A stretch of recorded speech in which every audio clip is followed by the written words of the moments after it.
Good afternoon, everyone, and thank you for tuning in for our third episode of Bae Basics. If this is your first time tuning in, then I want to encourage you, and yep, even you to tell your friends and family. Listen, Selma Air is doing it big in honor of and celebrating African American or Black National Black HIV Awareness Day. It was on Monday, but all this week we're coming to you for just 30 minutes, 3 o'clock Central Standard Time, to just share some facts and information with you around being booed up, bayed up. It's kind of cool outside. Some of us, considering like, ooh, do I need to get something to warm myself other than tea? Mm. But so we are going to talk about all those things and decisions that we have to make. And I am joined by my esteemed colleagues, Ms. Denisha Jackson, Mr. Kevin Brown. Hello. Hello, it's me. I saw them eyes, boo. So we want to dive into, I guess, what would be considered a hot topic because as we were discussing this, got pretty hot. We need to want to say, hey, wait a minute, we need to talk about this thing.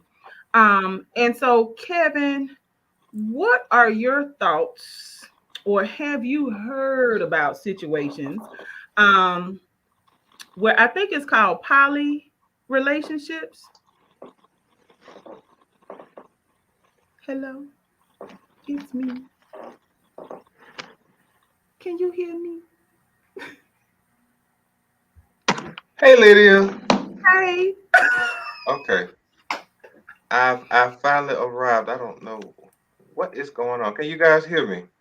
we can Yes. hear you now. Hello everybody. My name is Kevin. I'm joining you back again.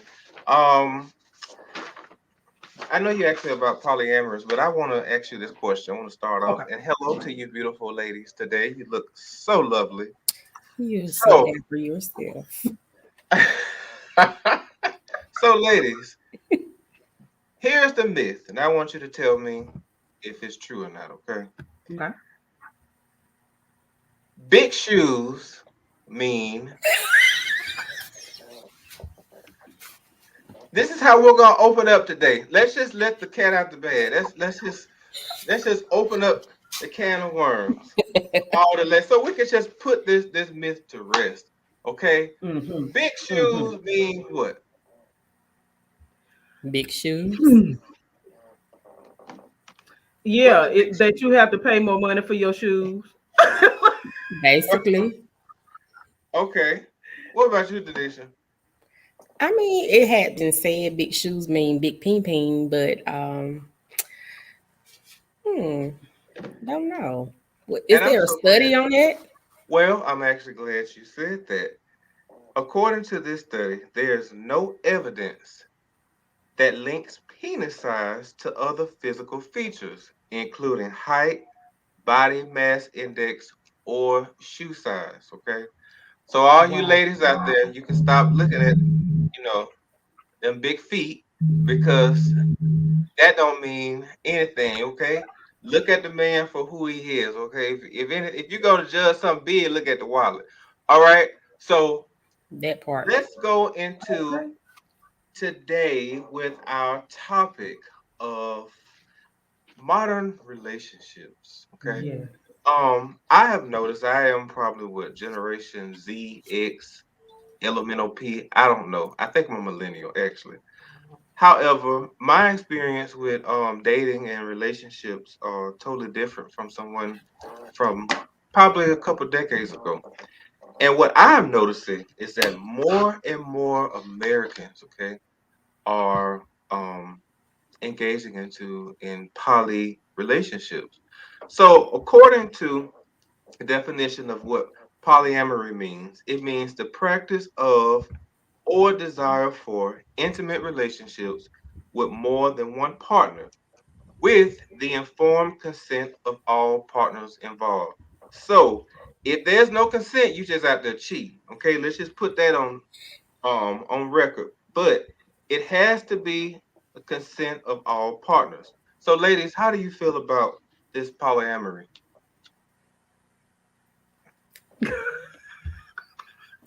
Not all at Look, once. I have to laugh to just get it out.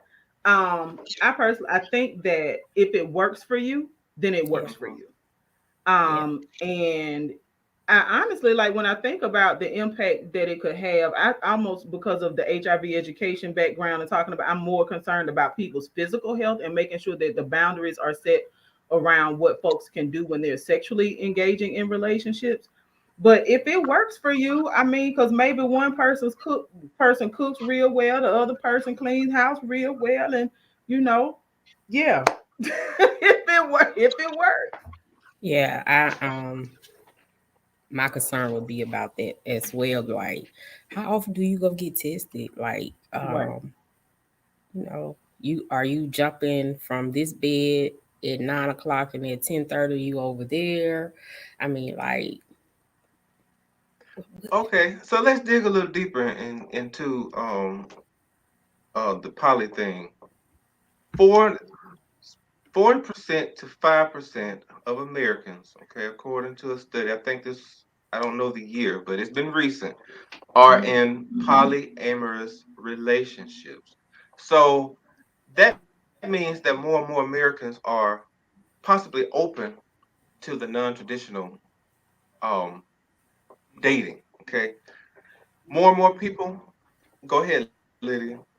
Oh no, I was just going to ask. So does that mean that people are engaging in, like, when they're doing their More than survey? one Does that partner. incorporate folks who are in open relationships? Is that, because that sounds real high?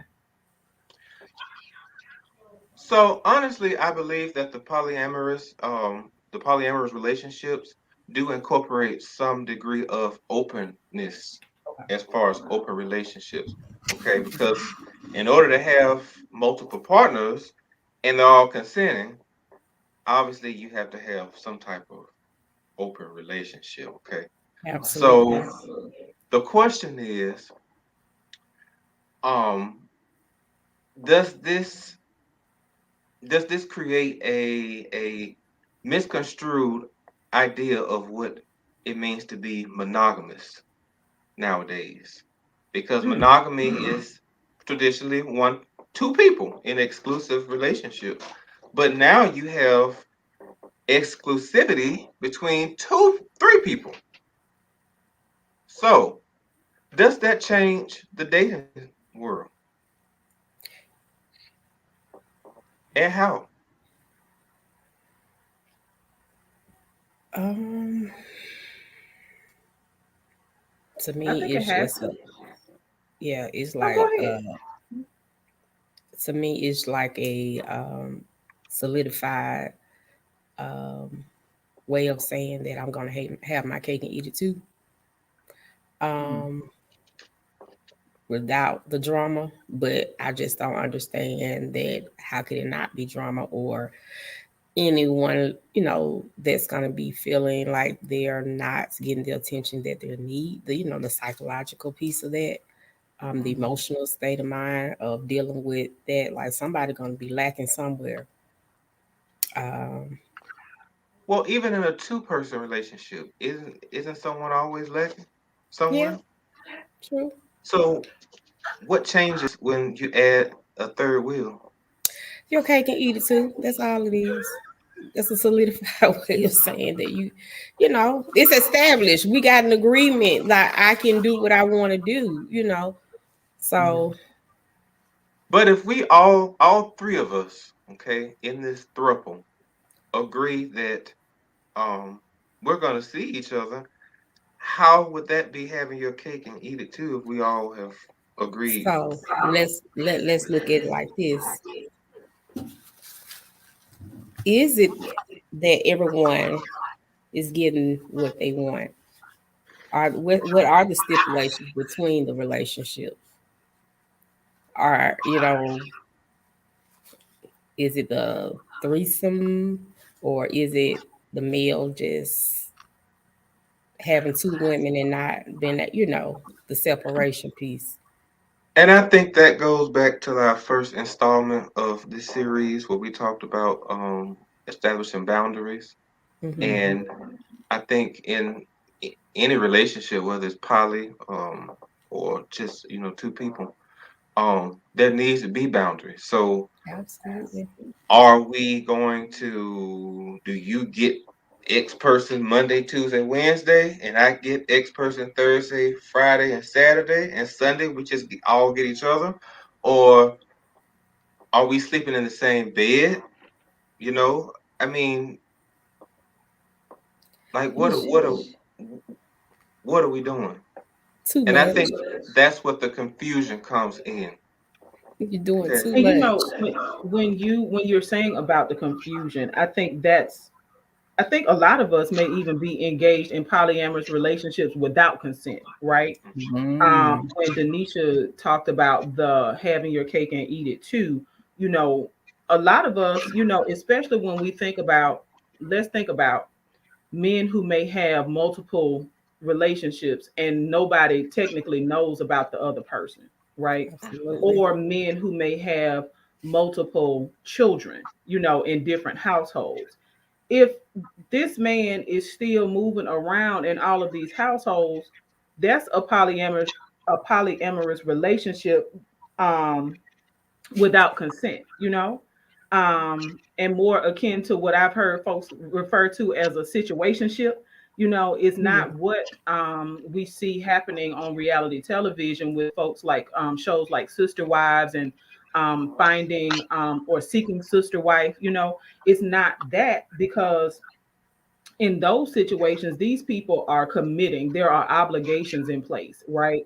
Mhm. Um, there's a man that serves as the head of household, as the central figure.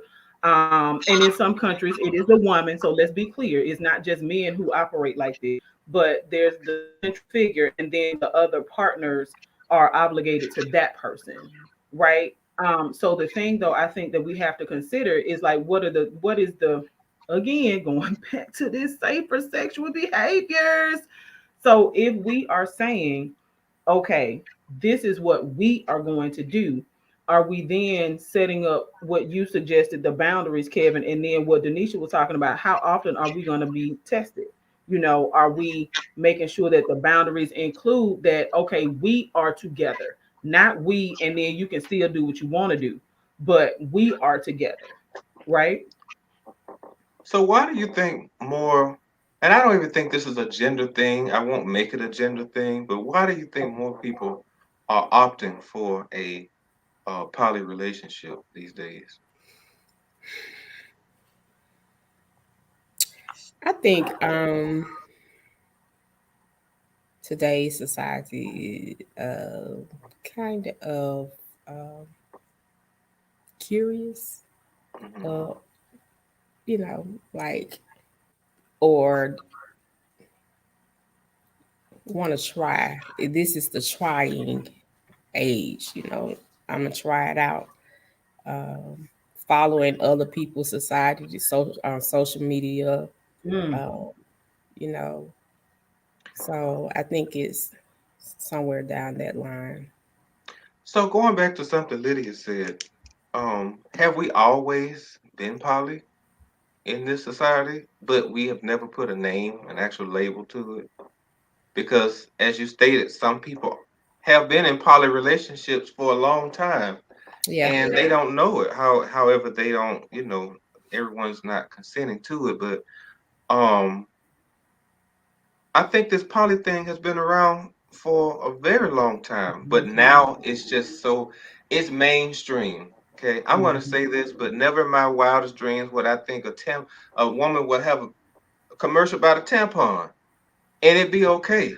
Right. That was considered so taboo, but now it's like, oh, that's a tampon commercial, and you go about your business. It's not like, oh my God, so she just did that. But I think that this poly thing has just become mainstream now, Yeah. and we've put a When you say label on it. mainstream, Go ahead. oh, I'm sorry.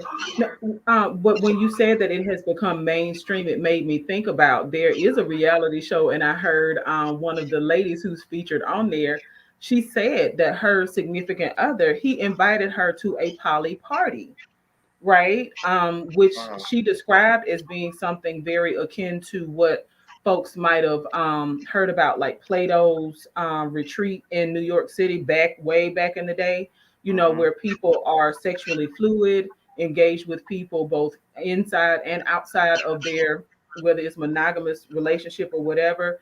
Um, and the judgment, though, I think is where um, we have to, and especially as educators, we have to draw the line. Because if people are pleased with how they're living and it Mhm. does not infringe on other people, right? Right. Which means that it's not negatively impacting the family next door. It's not demonstrating something to the children involved that is unsafe or unhealthy. We have to be able as adults to take a step back and say, okay, is this impacting my personal life, my neighborhood, my community in a way that is destructive? Mhm. Um, and that, just thinking about it from a judgmental, because we can be real judgmental and especially, and I think that's a part of what attributes to HIV stigma, right? Mm-hmm. Because when we're out, having conversations with people, a lot of times people are saying, well, you get HIV through sex, and if you wasn't doing this and doing that. But truth be told, there are plenty of people who become HIV positive just from their first sexual experience, right? It Mm-hmm. only takes one time for a person to have sex with someone who is HIV positive, who is not virally suppressed, for that Mhm. virus to be exchanged.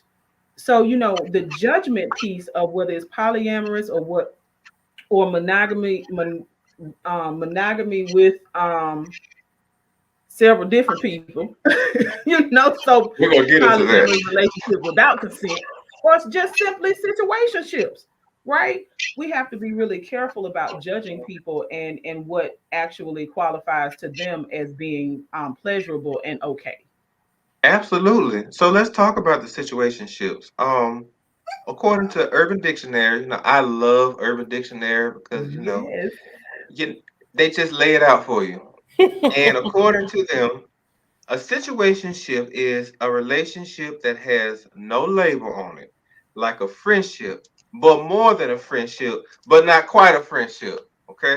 Now let me read one more. Now this one kind of dresses it up a little bit for all my intellects out there.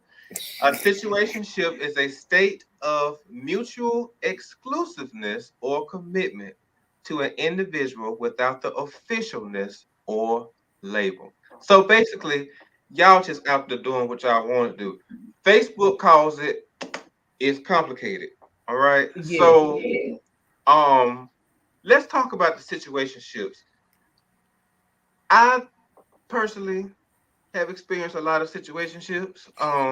Did I know what it was called? No, but I've experienced a lot of it. I know people who are currently in situationships. They're hard to break. Okay. Because I think you go back to what's familiar, and that's in anything.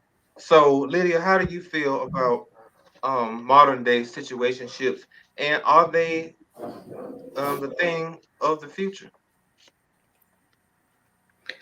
Ooh, child.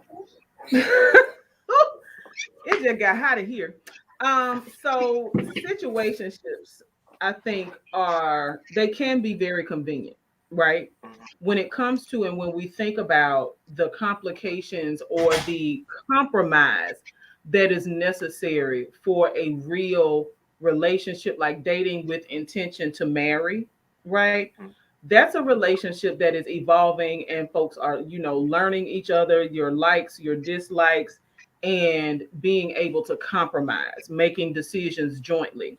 But a situationship is quite convenient. It sounds much more manageable in that we are connected. If our boundary is okay, we're the only two people that are sexually involved, but we can have conversations with other people. We are able to work, we go to work, do everything we want to do in the community, not like sexually, but and then occasionally our ships cross or collide, and then we go our separate ways. We may go out on dates. And again, going back to this term boundaries, we've used it for 3 days straight. Boundaries are critical, right? And especially if it's a situationship, because it's like, does that mean that if you are involved with other people, Where how are we going to make sure that we stay tested? Hmm. Are we the only two involved? Are we the ones who are going to have unprotected sex while anybody else that you deal with, you need to wrap it up, right? Right. So there's a lot of communication and boundaries seem to be two themes that are flowing across all of these kinds of relationships that we've been talking about the last couple of days. Absolutely. And I wanted to ask the question of, I mean, do you think can something serious come from a situationship? Now, Absolutely. we know one thing that can come from a situationship, and that's a child. Okay, Hmm. but can something serious develop from a situationship? I think it can How so? because, like we said before, you establish your boundaries. You have an open conversation about what this relationship is gonna persist of. Consist of. Um, so we're at that point, like she said, you're learning each other, Hmm. and who's to say you won't later develop like the feeling like I want this in my life, especially when you get up in age. Now, when you get up in age, you're not gonna be able to physically was hold on to that situationship because at that particular time you're looking to really settle down. I mean, 9 times out of 10, but you still Hmm. have people that wanna play, but at the same time, I think it can happen. I want to Establish piggyback off those of what you terms. said. Or not piggyback, but I want to explore something that you just said about age. Does it take a mature person to have a situationship? Yeah, Does it take maturity? Absolutely. absolutely. Because with a situationship, if say for instance, if I was in a situationship, and if I was a weak-minded, immature person, if I see that person with someone else, I might react in a, you know, kind of jealous, or come off, insecure or something. Hmm. Yeah, it can be drama. You don't want that. You have to be on the same mindset within a situationship.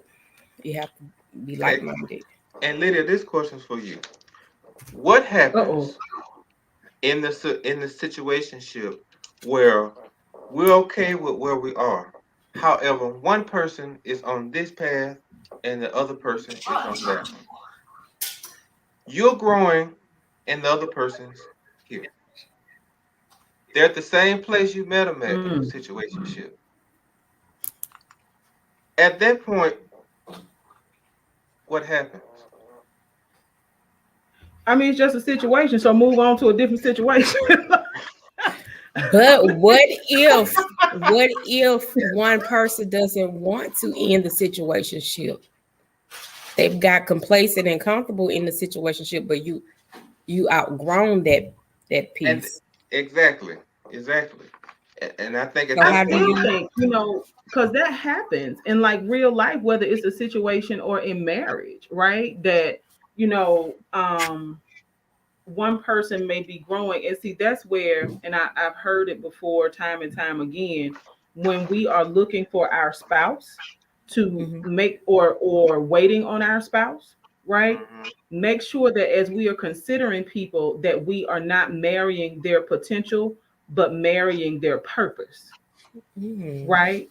however, I Considering what. think a lot of women marry and date potential. Hmm. Okay, I agree. so you have to draw the line between what's in your face and what could be. Hmm. And I think that takes a level of self aware, not even maturity, but just self awareness. This is what I am. This is what he is. This is where I want us to be. But if you know this man is working at Walmart, shout out to all the Walmart stock workers. If you know this man working at Walmart in the stock room, okay, You Mhm. working a 9 to 5, making 40, 50, let's just say 60 $1,000 a year. This man bringing home about 20. Okay. You can't put so much pressure on this man to be where you think he should be because this is where you met him at. I Yeah. know you see his potential to become a businessman, and to wear the suit and tie. But what if he's all right working there? And see, that's where I meant like about purpose, like not marrying the potential, but the purpose. Because see, if I was engaged in, let's say, a situationship or an actual like real monogamous relationship with someone who's a stock person or what have you at Walmart, let's just say he loads the Coca-Cola machine, right? And but his purpose, right, is not to load the Coca-Cola machine, but to actually start his own beverage company, right? And Hmm. he's doing this, entering at the ground floor so that he can learn, the processes. And we're talking about this stuff and we're online looking up information and reading books and and going towards this.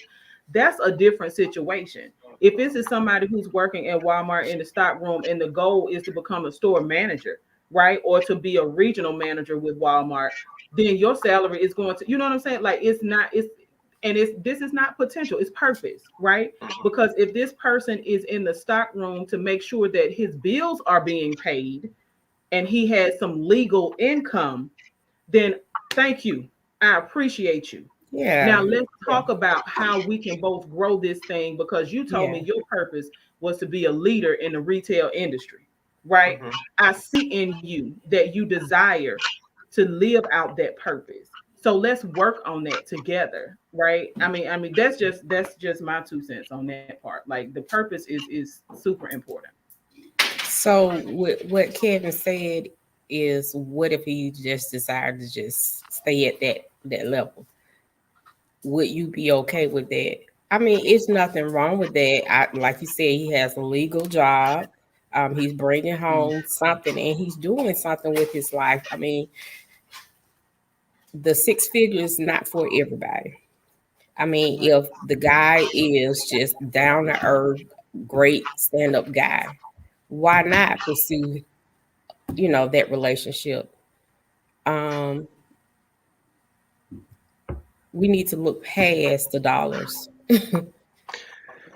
And I know that sounds I so mean, no, great. no, no, no. Let me Go ahead. I'm gonna let look you finish. past the dollars in a sense, but at the same time, you have to. I mean, whatever you can survive off of. You see what I'm saying? Don't live above. If you're gonna be dating someone that's $6 an hour, $7, I don't know, and you're making 60,000 a year, and he's a male figure, the male component in the relationship. I mean, you have to think about the pride and all of that right there. Like, you're gonna have to really just have that conversation with him. Like, I appreciate you for, you know, what are you doing? And we're gonna work for it. I mean, to each his own. You know what I'm saying? You can't just throw everybody out, with the bathwater. He's valuable.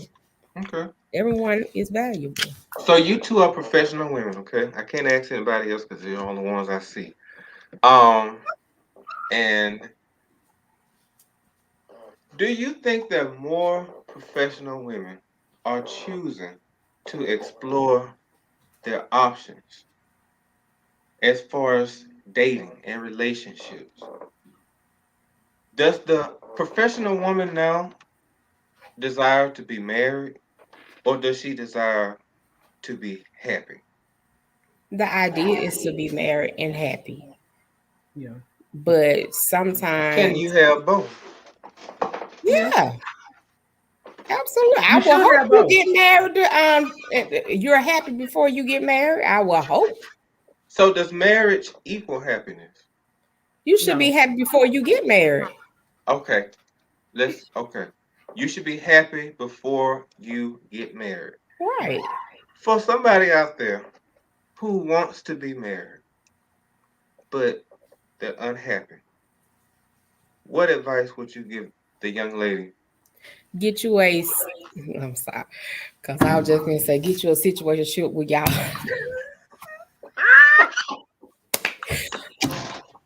Stay safe, sis. Yeah. Don't And now listen that's to real that. talk. What she said, stay safe, right? If you are, I think the number one thing is we've got to learn how to date, right? And Yeah. I'm raising my hand to that. We've got to learn how to date, to actually go out and enjoy company. Learn ourselves. All too often professional women have spent more time educating ourselves, and trying to climb the ladder, if you will, on the job. We're raising kids, perhaps even taking care of aging family members and things like that. And our personal lives is like, okay, hey girl, want to go out for drinks, as opposed to actually getting to know people, right? And trying to form romantic connections with someone, regardless of the sex, because it's not about finding a man. For me, yeah, I would love to be in a relationship that is going to lead to marriage, and that means that I need to be happy before then, because I'm Mhm. not doing the miserable. Married and miserable is not, that's not the M&M that I'm good with. Mhm. Absolutely. But so for those, I have a question about this. For those women out there that have been in monogamous relationship, long term, been through the failed relationships, um, would it? What's the double standards of them just deciding like, hey, I don't want to commit. I just want what I want, like the situationship. Mhm. Why is it that when women do that, we're labeled? I mean, I keep asking that question. Successful with the family, but just tired of the drama. And in that process, yeah, finding themselves, Hmm. being happy with themselves, self, awareness, but they just want someone to maybe just date, travel, Mhm. something like that. So that's why I say your situationship is based upon the terms that you have with your mate. You know, And I think that is great. And we're gonna close out with that question. And I would love for you ladies to please comment at the bottom. Please share your comments. We take a lot of time to have these conversations, and we don't just do them just to look at ourselves. Right. We do them to hopefully help somebody out there, no matter what you choose to be in, whether it's poly or situationship, relationship, or anything. Please be safe. We're here at Selma Air.